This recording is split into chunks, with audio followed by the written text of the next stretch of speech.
வனப்பகுதிக்குள்ளே வாகனத்தை ஓட்டும் போதே ரொம்பவே கவனமாக ஓட்டணுங்க. இல்லைன்னு சொன்னால் யானைகளால் தாக்கப்படுவோம். யானை வழிமறிச்சு நின்னா கூட பொறுமையாக யானை போனதுக்கப்புறம் நம்ம போகணும்.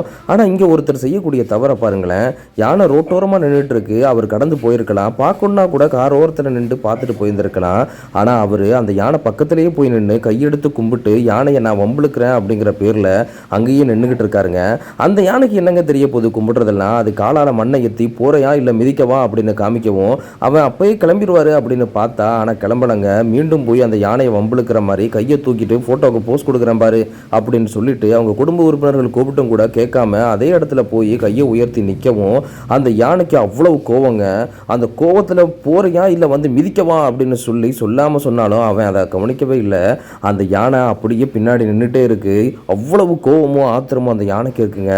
இதை பார்க்கக்கூடிய பொதுமக்கள், கடந்து போகக்கூடிய பொதுமக்கள் வந்துறியா இல்லைன்னா அவனை மிதிச்சுறியா அப்படின்னு யார் சொன்னாலும் கேட்காம அதே இடத்துல கையை உயர்த்தி போஸ் கொடுத்துக்கிட்டு இருக்காப்புல.